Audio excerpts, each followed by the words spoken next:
Hi everyone, happy school holidays to all the teachers out there. I have spent the first weekend down at a workshop in Wellington with other Montessori teachers, and one of, the sideline discussions that was going on was a lot about the use of technology. And in the Herald a couple of weeks ago in Auckland, there was an article called The Great School Shake-Up, and it was about children coming to school at 5 and not being able to talk. And there was growing concern as to where this trend was coming from, and there were a lot of different opinions, but I guess the main one that was coming across is this happening from the increased amount of screen time from birth? And this started a lot of discussion around technology in our workshop. And I guess I thought this would be a good time to talk about Montessori and I guess her stance, or how we've interpreted what we think her stance would have been on technology. First of all, we can't really ask her, she's not here anymore, but Maria Montessori was the first female doctor. She was a scientist, she was very much ahead of her time, and technology is not something that she would have ignored or stuck her head in the sand over. She was also extremely passionate about human development, and her educational philosophy was based purely around the child and what she believed each child at every age needed. So I think she definitely would have considered how technology was used in regards to what that child needed. And so from most 0 to 6 Montessori centres, there'll be little or no technology. iPads and screens activate a lot of senses, there's a lot of noises, there's a lot of different things to see on the screen that can flash, and Montessori thought this was an amazing time for children to developing their neural pathways in their brain, and it's this time of huge brain growth. So a lot of the materials that she uses isolate a concept. So I brought one of the sensorial materials I had in storage called the colour tablets. So you can see that the children they get them out and they order them by colour. The only thing that's different is the colour. The texture is not the same, it doesn't make any noises or yell at you, so it's a very kind of simple thing to help build those concentration skills. I'm not trained in early childhood, so I won't talk too much more about that. But I will talk about Montessori and technology in the 6 to 12 age group. So we generally, at my school, we have a computer, we have a 3D printer, we have an iPad.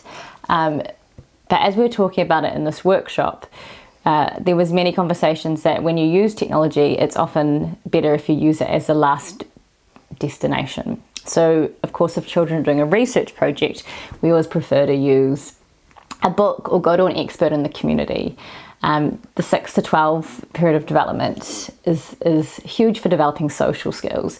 And when a child is focused on a screen, they are very unaware of everyone else around them. And in Montessori, we want them to learn grace and courtesy skills. We want them to learn how to talk to people, how to negotiate, how to resolve conflict. And when they're on a screen, we can't really access any of these skills. Also, a lot of teachers talked about that if you show a child a YouTube in a research project, some children will think it's over then.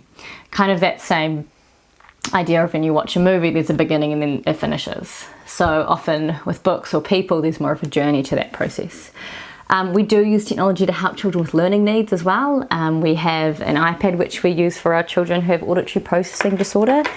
We just use it as a listening post. We don't have anything going on the screen because we really want to build that muscle that helps them to hear those sounds. We also teach touch typing on the computer for those older children that have been really slow to develop writing. And we always use technology for a purpose. So we might use it to learn how to write an email, to find directions on a trip we're going on.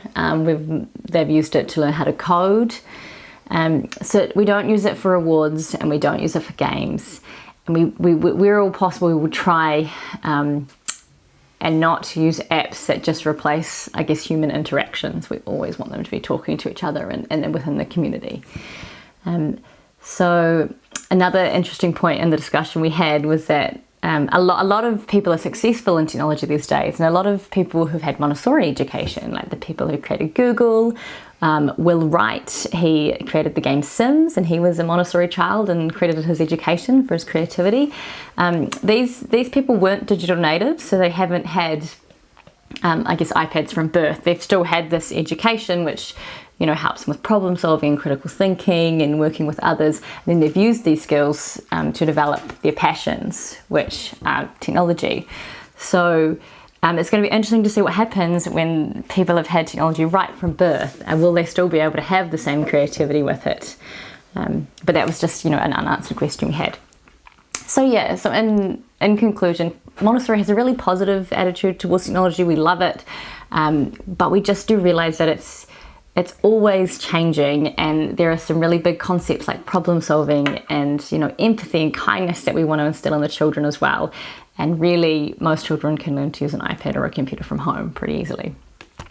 So yeah, I hope that gave you an idea of how we view technology. It is different in every school. This is just from my perspective and what I've talked about within our 6 to 12 community.